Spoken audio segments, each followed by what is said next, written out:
Assalamualaikum warahmatullahi wabarakatuh. Perkenalkan, nama saya Elsa Zahra dari kelas 2C. Di sini saya akan mereview materi hukum pidana yang sebelumnya telah disampaikan oleh dosen Dr. Haja Heni Nurayani, SHMH, dan asisten dosennya yaitu Pak Dr. Randy Aridayandi, SHMH. Alasan penghapus pidana. Alasan penghapus pidana yaitu alasan yang memungkinkan seseorang yang melakukan perbuatan yang memenuhi rumusan delik tetapi tidak dapat dipidana. Alasan seseorang tidak dapat dipidana karena perbuatan yang memenuhi rumusan tindak pidana tidak merupakan tindak pidana karena tidak bersifat melawan hukum. Perbuatan tersebut tidak dapat dikualifikasikan tindak pidana sehingga pelaku tidak dapat dimintai pertanggungjawaban karenanya tidak ada kesalahan. Atas dasar itulah ilmu hukum membedakan atas alasan pembenar dan alasan pemaaf. Alasan pembenar yaitu alasan yang meniadakan sifat melawan hukum dari perbuatan sehingga menjadi perbuatan yang dibenarkan. Alasan pembenar terbagi dalam 3 bagian. 1. Alasan pembenar umum terdiri dari daya paksa, bela paksa, melaksanakan pemerintah undang-undang, dan perintah jabatan yang sah. 2.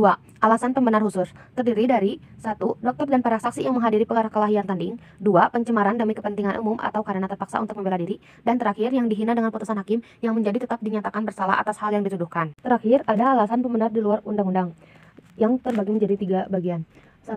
Hukum disiplin dari orang tua atau guru. 2. Kewenangan jabatan dari dokter, apoteker, penyelidikan ilmiah. Dan terakhir, fungsi negatif dari sifat melawan hukum material. Alasan pemaaf yaitu alasan yang meniadakan kesalahan pelaku tindak pidana, sehingga pelaku yang melakukan perbuatan yang bersifat melawan hukum tidak dipidana karena tidak ada kesalahan. Alasan pemaaf terdiri dari 3. 1. Alasan pemaaf umum. 2. Alasan pemaaf khusus. Dan 3. Alasan pemaaf di luar undang-undang. Daya paksa diatur dalam pasal 48 KUHP tetapi tidak memberikan pengertian, karena itu harus dicari dalam MVT yang menjelaskan bahwa daya paksa adalah setiap kekuatan, setiap paksaan, setiap tekanan yang tidak dapat ditahan. Dalam doktrin daya paksa dibedakan dalam 2. 1. Daya paksa absolut. 2. Daya paksa relatif. Daya paksa dibagi menjadi 3 bentuk. 1. Pertentangan antara 2 kepentingan hukum. 2. Pertentangan antara kepentingan hukum dengan kewajiban hukum. Dan pertentangan antara 2 kewajiban hukum. Bela paksa diatur dalam pasal 49 ayat 1 KUHP yang disebut alasan penghapus peniadaan pidana. Syarat-syaratnya: 1. Perbuatan harus terpaksa dilakukan untuk pembelaan yang sangat perlu karena tidak ada jalan lain. 2. Perbuatan tersebut dilakukan karena ada serangan yang sekonyong-konyong, mendadak, dan seketika itu juga. Pembelaan itu hanya dapat dilakukan untuk kepentingan hukum yang ditentukan secara limitatif, yaitu untuk diri sendiri atau orang lain, untuk kehormatan kesusilaan sendiri atau orang lain, dan untuk harta benda sendiri atau orang lain. Melaksanakan ketentuan undang-undang disebut juga wet delik prescript yang diatur dalam pasal 50 KUHP. Syarat-syarat melakukan pemerintah undang-undang adalah harus ada perbuatan melaksanakan undang-undang untuk kepentingan umum.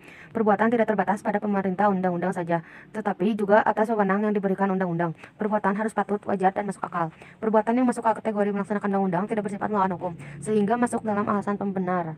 Melaksanakan perintah jabatan disebut juga amtelk bevel, yang dibedakan dalam melaksanakan pemerintah jabatan yang sah, melaksanakan pemerintah jabatan yang tidak sah. Seseorang yang melaksanakan perintah jabatan yang sah, perbuatannya dianggap tidak melawan hukum, sehingga perbuatannya tidak dapat dipidana. Perintah jabatan dianggap sah apabila ada hubungan jabatan antara yang memerintah dengan yang diperintah.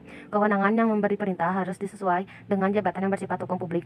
Perintah jabatan yang diberikan harus termasuk dalam lingkungan kewenangan jabatannya. Alasan penghapus di luar undang-undang terdiri dari 2, yaitu 1. Diatur dalam jurisprudensi. 2. Dengan menggunakan alasan pembenar. Sekian review materi dari saya. Untuk kekurangannya mohon dimaklumi dan dimaafkan. Wassalamualaikum warahmatullahi wabarakatuh.